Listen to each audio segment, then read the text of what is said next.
Bulletin का आगाज करें और सबसे पहले आपको बताएं कि शरह सूद में 1.5% कमी की गई है। स्टेट बैंक ने नई मॉनेटरी पॉलिसी का ऐलान कर दिया। शरह सूद 22 से कम होकर 20.5% पर आ गई है, जबकि स्टेट बैंक ने एक साल बाद शरह सूद में कमी की है। जबकि रवा माली साल की तीसरी तिमाही के दौरान GDP नमू 2.1% रही है। मुआशी तरक्की की शरह रवा माली साल 2.4% मुतवक्के है। अमूमी महंगाई अप्रैल में 17.3% थी, मई में गिरकर 11.8% रह गई। मई में महंगाई के अदादोशुमार तोक्कों से बेहतर रहे। ज़राई शोबे में तरक्की की रफ्तार रवा माली साल तेज रही। ज़र मुबादला ज़खायर तकरीबन 9 अरब डॉलर्स पर पहुंच गए हैं। IMF मुआहदे से ज़र मुबादला ज़खायर में मजीद इजाफा होगा। State bank monetary policy.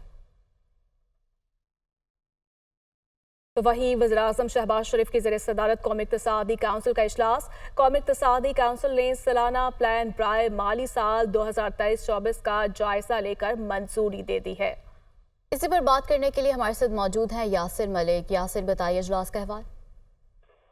कौमी इक़्तिसादी कौंसिल ने वज़ीर-ए-आज़म शहबाज शरीफ की ज़ेर सदारत अहम इजलास हुआ और कौमी इक़्तिसादी कौंसिल ने सालाना प्लान बराए माली साल 2023-24 का जायजा लिया और उसकी मंजूरी भी दे दी है।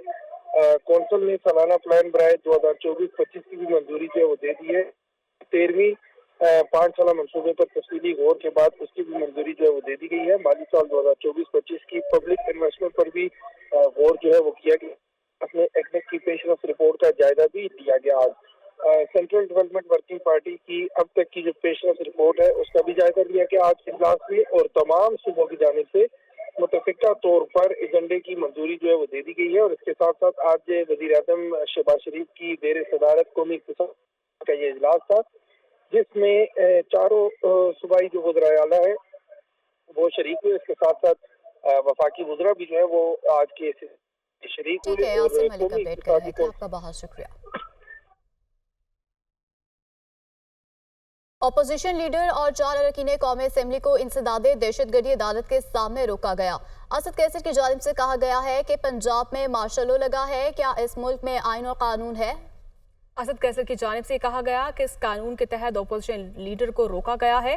सुन्नी इत्तेहाद काउंसिल ने सरगोदा में उमर अयूब को रोके जाने के खिलाफ ऐवान से वॉकआउट किया। ये बहुत अफसोस की बात है कि लीडर ऑफ द अपोजिशन आज सरगोदा ATC अदालत में अपनी अदालत में पेशी के लिए इनको अदालत के सामने रोका गया। सुबह 7 साढ़े 7 बजे उमर अयूब साहब अपने 4 MNAs के साथ उधर मौजूद थे। मैं सिर्फ पूछना चाहता हूं कि क्या पंजाब में कोई मार्शल लॉ है? क्या वहां कोई पुलिस स्टेट है? क्या कोई कानून और आइन है?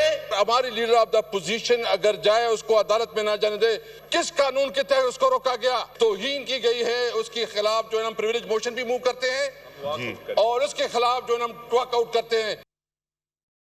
तो वहीं पंजाब असेंबली में ओपोजिशन का शदीद हंगामा। पंजाब पुलिस की जानिब से कार्रवाइयों पर IG पंजाब को तलब करने का मुतालिबा। पंजाब असेंबली सिक्योरिटी ऐवान में तलब कर ली गई।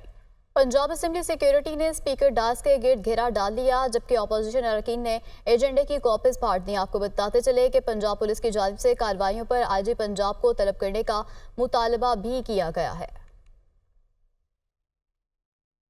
अभी आपको बताएं कि इद्दत केस इस्लामाबाद हाई कोर्ट में बुशरा बीबी और बानी PTI की दरखास्तें कल समाअत के लिए मुकर्रर कर दी गई हैं। जस्टिस मियां गुल हसन औरंगजेब कल दरखास्तों पर समाअत करेंगे।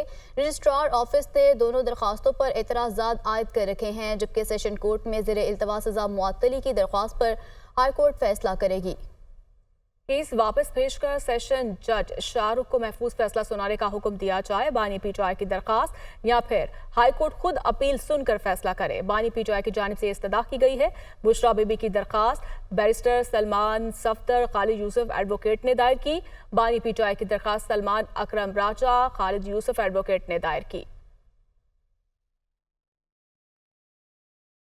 लकी मरवत में दहशतगर्दों के हमले में शहीद कैप्टन फराज अलियास की नमाज जनाजा चूनिया में अदा कर दी गई है।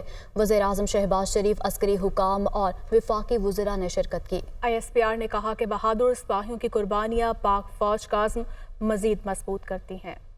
लकी मरवत में सिक्योरिटी फोर्सेस की गाड़ी के करीब बारूदी सुरंग धमाके में पाक फौज के कैप्टन समेत 7 एहलकार शहीद हो गए। ISPR के मुताबिक इलाके में दहशतगर्दों के खात्मे के लिए सैनिटाइजेशन ऑपरेशन जारी था। बहादुर सिपाहियों की ऐसी कुर्बानियां हमारे अज़्म को मजीद मजबूत करती हैं। शहीद कैप्टन मोहम्मद फराज इलियास की चूनिया में नमाज जनाजा में वज़ीर आज़म शहबाज शरीफ, अस्करी हुक्काम, विफाकी वज़रा और अहले खाना की शिरकत। वज़ीर आज़म शहबाज शरीफ ने शहीद के दस्ते खाकी को कंधा दिया। वज़ीर आज़म ने शहीद के अहले खाना से मुलाकात, ताज़ियत का इजहार किया। शहीद कैप्टन मोहम्मद फराज इलियास को मुकम्मल फौजी एजाज के साथ सपुर्दे खाक किया गया। शहीद के तदफीन में वज़ीर आज़म, अस्करी हुक्काम, विफाकी वज़रा, अहले खाना ने शिरकत की। पाक फौज के जवानों ने शहीद को सलामी पेश की। वज़ीर आज़म शहबाज शरीफ ने शहीद के अहले खाना से गुफ्तगू करते हुए कहा, यकीन दिलाता हूँ शहीद कैप्टन फराज इलियास की अजीम कुर्बानी रायगान नहीं जाएगी। पाकिस्तान के दुश्मनों का मुकम्मल खात्मा करेंगे। पाक फौज के हजारों जवानों ने वतन के लिए जानों का नजराना पेश किया। वज़ीर आज़म ने गाँव का नाम कैप्टन फराज इलियास शहीद रख दिया और गाँव को मॉडल विलेज बनाने की हिदायत कर दी। लकी मरवत वाक़े के शोहदा की नमाज जनाजा बनू में अदा। कोर कमांडर पेशावर, हाजिर सर्विस अफसरान, जवानों ने शिरकत की। शोहदा में captain Faraz Ilyas, subedar major Mohammad Nasir, lance naik Hussain Ali, lance naik Mohammad Anwar, सिपाही मंजूर, सिपाही असदुल्ला, सिपाही राशिद महमूद शामिल हैं। कराची में प्रेस क्लब के बाहर ऑल पाकिस्तान क्लर्क एसोसिएशन और कोविड डेली वेजेस मुलाजमीन का मुश्तरका एहतजाज किया गया। मुजाहिरीन की रेड जोन की जानिब जाने की कोशिश की गई। इसी पर बात कर लेते हैं बिलाल नसीर से। बिलाल, बताएगा क्या सूरत हाल है, क्या मुतालबात सामने आए? एहतजाज किया जिसमें मुजाहिरीन जो हैं उन्होंने रेड जोन में जाने की कोशिश की है, तो जिला साउथ पुलिस ने रुकावटें लगाकर मुजाहिरीन को रोकने की कोशिश की। मुजाहिरीन का मुतालबा है कि उनकी जो तनख्वाहें हैं उसमें इजाफा किया जाए, इंश्योरेंस पॉलिसी लाई जाए, इसके साथ साथ अपग्रेड किया जाए उनकी पोस्टों को, और दीगर मुतालबात भी हैं जिसके लिए जो हुकूमती नुमाइंदे हैं उनको भी तलब किया गया। तहम रेड जोन में दाखिल होने की कोशिश की गई तो फौरी तौर पर पुलिस ने वाटर कैनन का इस्तेमाल भी किया और मुजाहिरीन को पीछे धकेला है, और इस वक्त सूरत हाल कंट्रोल में है। SSP साउथ कहते हैं कि मुजाहिरीन को जो है वो रेड जोन में दाखिल होने से रोक दिया गया है, और हुक्काम का कहना है कि पुलिस की भारी नफरी जो है वो अतराफ में तैनात कर दी गई है। जी ठीक है, बिलाल अपडेट कर रहे थे, बहुत शुक्रिया आपका। कौमी असेंबली का इजलास जारी है, आइए आपको लिए चलते हैं। ले लेते हैं, आप बैठे हैं। उधर सरदार असद मलिक साहब बात करना चाह रहे हैं, पटेल साहब आप इनसे काइंडली मिल लीजिएगा। कादिर पटेल साहब का माइक खोलें 1 मिनट के लिए। सर बहुत शुक्रिया सर। मैं स्पीकर साहब आपकी मेहरबानी से मिनिस्टर साहब को ये बताना चाहूँगा, जनाब अली देखें, आपने कहा है कि एक जगह पहले 2 घंटे बिजली मिलती थी, आपने 150 FIR काटी और अब वहाँ 24 घंटे बिजली मिल रही है। मुझे आपकी बातों से ये पहली बार इत्तला मिली है कि पाकिस्तान में कोई ऐसी भी जगह है जिसमें 24 घंटे बिजली मिल रही है। आपने वहाँ 150 FIR काटी, हम कराची वालों पर आप 1500 FIR काट लो लेकिन हमें 12 घंटे बिजली दे दें आप।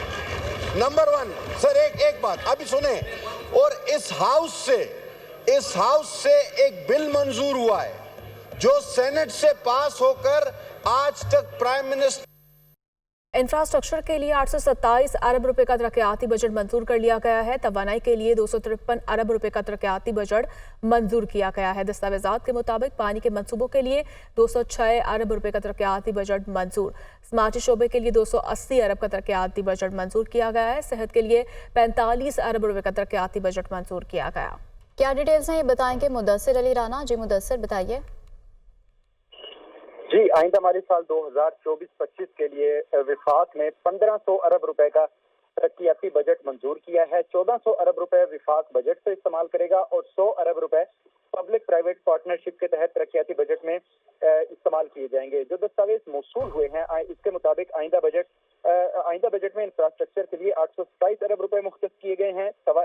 बजट में तवानाई के तरक्याती प्रोग्राम के लिए 253 अरब रुपए मंजूर किए गए हैं। आइंदा बजट में ट्रांसपोर्ट और मवासलात के जो तरक्याती मंसूबे हैं। मुदस्सिर, बहुत शुक्रिया आपका।